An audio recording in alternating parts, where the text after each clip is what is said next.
Hey guys, welcome back to the last video, boo, here you say, of the top trading tips video series. Don't worry though, because we're back with loads more in the next few weeks, a few months. Keep an eye out on the channel, keep an eye out for any type of videos like this. So the last one I want to talk about is strategy. And again, I'm not going to go really in depth here because, you know, it's a massive topic, but I'm going to give you some ideas and sort of things that I think are really good to implement straight away. And again, if you like this kind of stuff, hit the like, because I do more of this kind of stuff in the future. Right. First one I've got on here is, this is another good one as well. They're all pretty good. I think I may be biased because some of these are mine, but some of these are from other guys as well, other traders, and I agree fully with them. So, you know, take them if you like them, discard them if you don't. Avoid changing your method too quickly. Wow, I think that's a nice one, because, let me write this down. Avoid changing your method.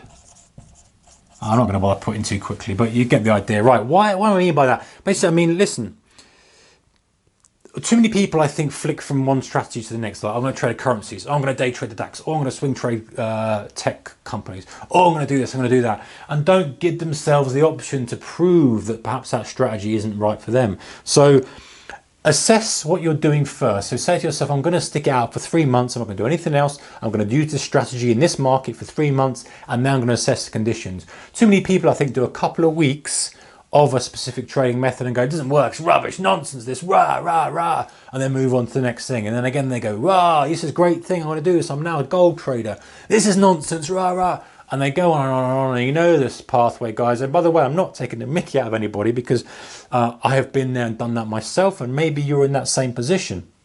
My suggestion to you is this, is that spend some time doing the right thing, as in the plan, the strategy. If it doesn't work, okay, move on to something else that you've planned. This comes back to, what video was it, 2 maybe, I don't know, a couple of further back, go and check them out, where I talk literally about choosing the right strategy and market for you as a trader, because that's going to help you loads. And this kind of goes hand in hand with that. So my point is with this is, don't skip from one to the other, to the other, to the other.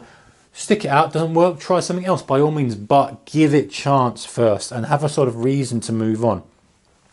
Next one is use a demo. Now, I'm not a huge fan of a demo, because I like to have skin in the game regardless of what I'm doing. I think that you've got to be very, very careful that you trade, you don't become a demo hero and think, well, I'm a genius, and actually you had no skin in the game, so you don't really know how you perform under pressure. But you know what? The demo or the sim is a handy tool. And what it can do with a demo is you can use demo mode to keep in tune with the market still, without putting money on the line. So let's say you are day trading or swing trading. You've said, listen, I've made my money, or I've lost money and I've got a stop loss position in, but I still want to keep on the ball. Then using the demo may be a good idea to keep yourself in tune with the ebbs and flows of the market, but perhaps you're not authorizing yourself in your trade plan to trade until the 1st of the next month, and you've still got a week left or whatever, and you don't want to take a break, but you still want to kind of trade and be in tune with it, but you don't want to risk actual capital. That makes sense to me, using the demo. Another thing about using a demo is you can use it as a kind of sin bin, if you like. Stick yourself on the demo. Imagine if you were employing yourself and say, listen, you're on the demo now, you've not performed very well, I'm just getting used to a new platform. You know, that kind of thing obviously makes sense as well. Getting you, so you're not making a mistake that pretty much I guess most people have made, of doubling up on a position they meant to close, or all that kind of stuff, which really shouldn't be making as a trader. The other one is I've got here is daily profit targets. Now this is obviously more inclined to a day trader, but be very careful, because you can't squeeze profit from a quiet market. It's just impossible. If the market's not conducive to your style of trading or your strategy, you know, you can't force your daily profit on a market. You can't say, you're giving me $1,000 today, whether you're Nike or not, and the market goes up and goes all day long. It's just not going to be able to do it. So be very careful, but by all means have goals and targets, and that makes perfect sense. I'm definitely a believer in that kind of thing, but being very careful about putting monetary goals on short time frames, because the market doesn't care about you. It doesn't give a what's it about you or I. It just cares about doing what it wants to do. So trying to will it to give you a daily profit to me is a difficult game. Now, a caveat to that is I know of a couple of traders who do that and they do very well out of it. Whether they haven't spoken to them for a while, whether that's still the case, I don't know. But I think let me think of the best way of saying this is that if the market conditions are suiting your strategy, then by all means have that.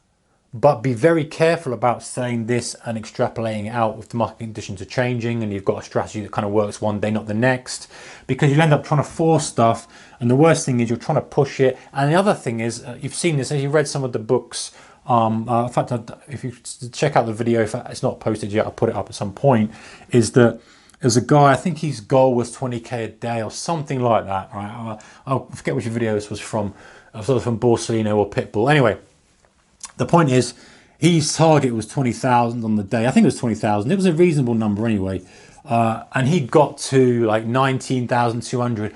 Tried to squeeze one more trade out of it, and guess what? Lost all of that, and he went into negative. It is around the numbers are similar to that, but that's the point. The point is, he was so pushed on that daily target.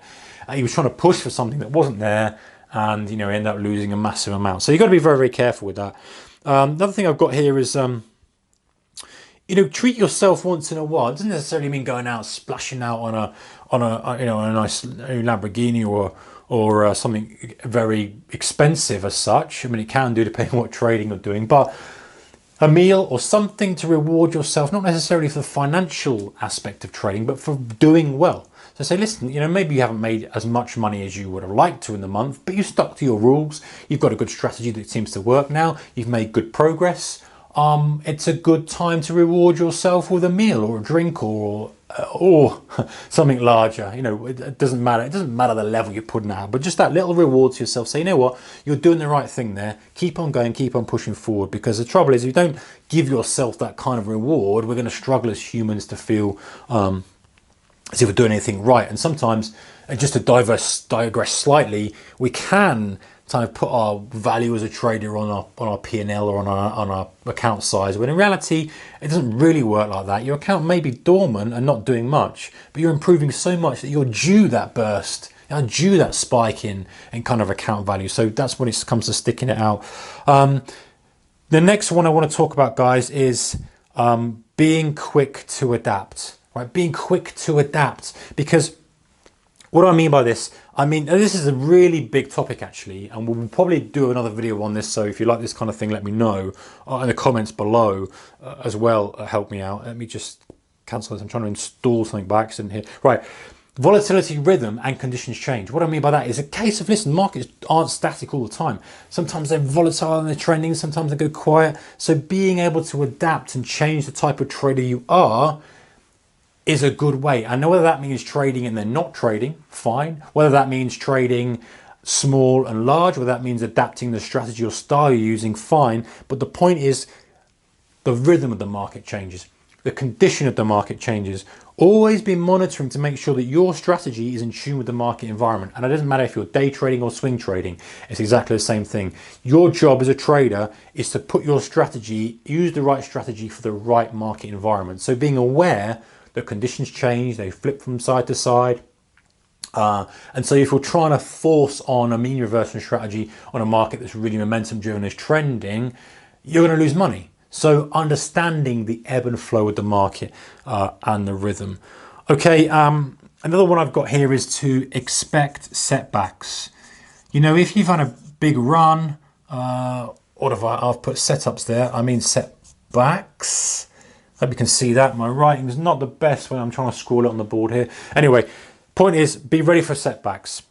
Be quick to dial back that size, scale back your activity when you're out of tune. I've put here, when it happens, to limit the damage, because honestly, guys, been there, done that, learned the lesson now. This is something that I'm good at.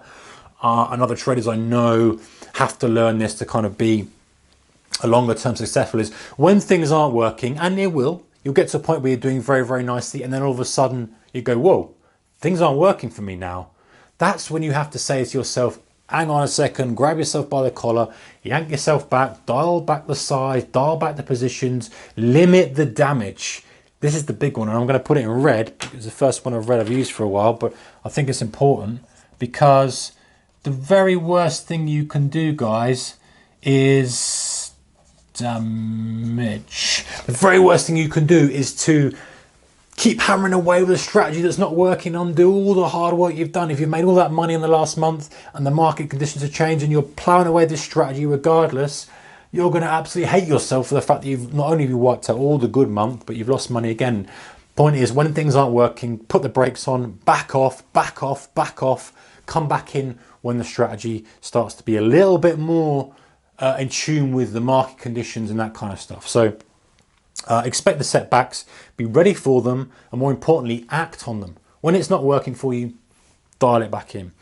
And the final thing I've got here is implement your position size increase plan when conditions are good.